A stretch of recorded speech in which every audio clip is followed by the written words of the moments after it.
Terima kasih pemirsa, Anda masih bersama kami dalam Berita Papua. Bagi Anda yang baru bergabung, kami akan menyajikan kembali 3 berita utama hari ini.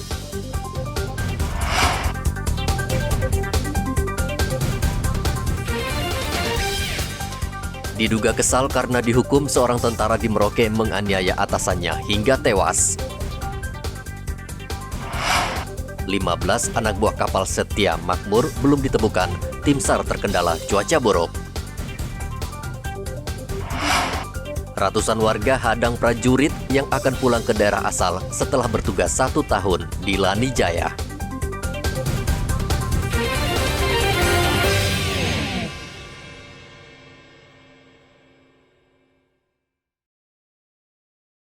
Ratusan warga Lani Jaya nekat menghadang ratusan prajurit.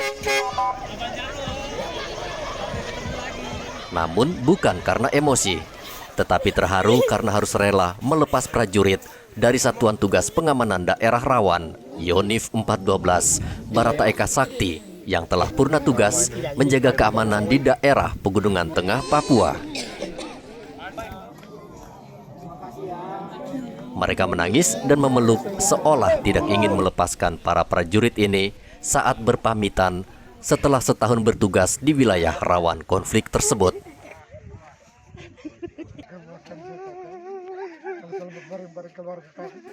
Begitu juga dengan para prajurit. Mereka pun terharu karena sudah merasa dekat dengan masyarakat. Nanti ada yang ganti.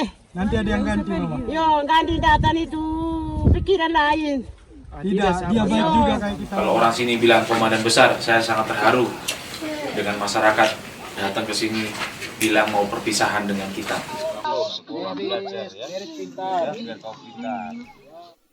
Penjabat Bupati Lani Jaya Petrus Wakerua bangga dan berterima kasih karena selama Yonif Mekanis Rider 412 Barata Eka Sakti bertugas telah membantu pemerintah Lani Jaya, baik secara fisik maupun non-fisik.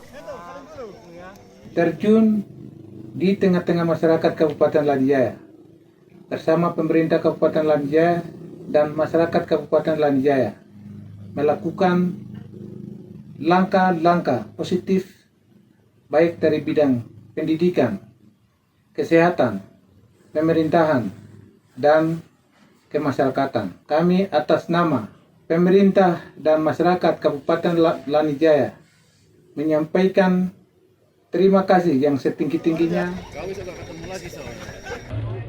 Sikap yang ditunjukkan masyarakat Lani Jaya menimbulkan kesan tersendiri yang sulit dilupakan prajurit. Banyak kegiatan positif yang dirasakan masyarakat Lani Jaya selama Satgas Yonif Mekanis Rider 412 bertugas. Mereka tidak hanya memanggul senjata menjaga keamanan di wilayah ini, namun juga turun ke masyarakat, menjadi guru, petani, membangun jembatan, rumah ibadah, hingga menara lonceng gereja, dan menyediakan air bersih. Sehingga wajar warga sulit melupakan dan merasa kehilangan. Hendra melaporkan dari Lani Jaya, Papua.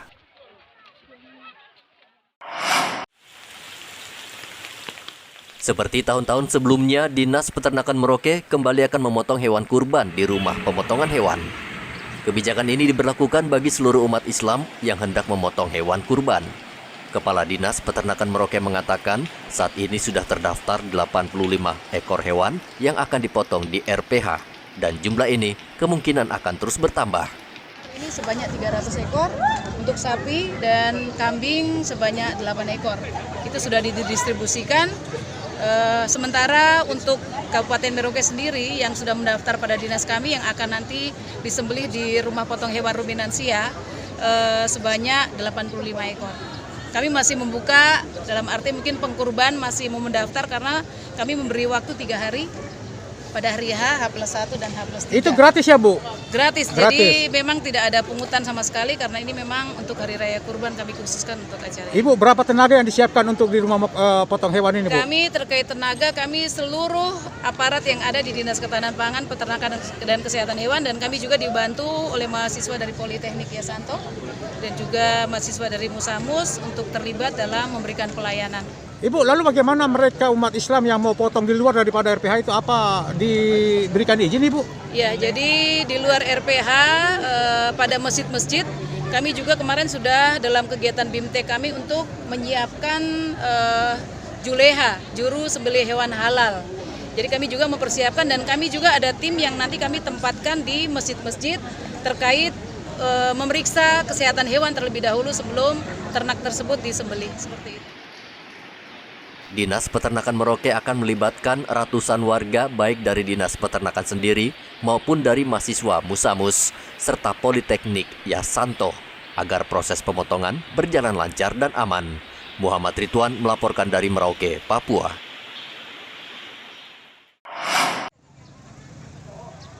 Seluruh ASN di 4 kabupaten yang masuk wilayah Provinsi Papua Selatan seperti Asmat, Bovendigul, Mapi, dan Merauke diminta untuk mendaftar ke Panitia Penerimaan ASN Provinsi Papua Selatan. Wakil Bupati Merauke Ridwan mengatakan ASN yang akan bertugas di provinsi baru wajib masuk proses pendataan dan seleksi. Dan ini berarti kan nanti banyak lowongan lagi itu di eselon mungkin eselon 2, eselon 3, bahkan eselon 4. Ya nanti itu harus kita isi juga dengan ASN yang baru yang belum didaftarkan. Saya rasa kita semua menyambut gembira, tidak ada satupun yang menolak di wilayah Rimba ini. Karena itu sudah percepatan pembangunan Provinsi Papua Selatan. Berarti kualitas diri yang harus ditingkatkan. Ya tentu. Kita nggak bisa menempatkan seseorang yang tidak sesuai dengan kapasitas, dengan ilmu ataupun kualitas masing-masing itu di jabatan tertentu. Kriterianya Pak Wakil seperti apa nantinya? Ya tentu pendidikan, pengalaman, keterampilan itu yang dan seseorang itu punya penilaian baik lah secara umum. Itu untuk semua ASN nantinya diberi kesempatan untuk memilih atau memang ada petunjuk dari pimpinan? Itu sudah ada persyaratan tertentu hubungannya dengan jabatan-jabatan di tingkat provinsi itu. Ridwan menambahkan ASN yang memiliki keahlian dalam bidang tertentu akan diprioritaskan. Provinsi Papua Selatan resmi terbentuk 30 Juni lalu. Pemerintah pusat saat ini sedang berkoordinasi dengan Kementerian Keuangan untuk merancang anggaran serta menetapkan caretaker gubernur. Muhammad Ridwan melaporkan dari Merauke, Papua. Pemirsa, informasi tadi sekaligus mengakhiri jumpa kita pada pagi hari ini. Saya Graciela Taime, mewakili kerabat kerja yang bertugas menyampaikan terima kasih, selamat beraktivitas, sampai jumpa. Wanyambe.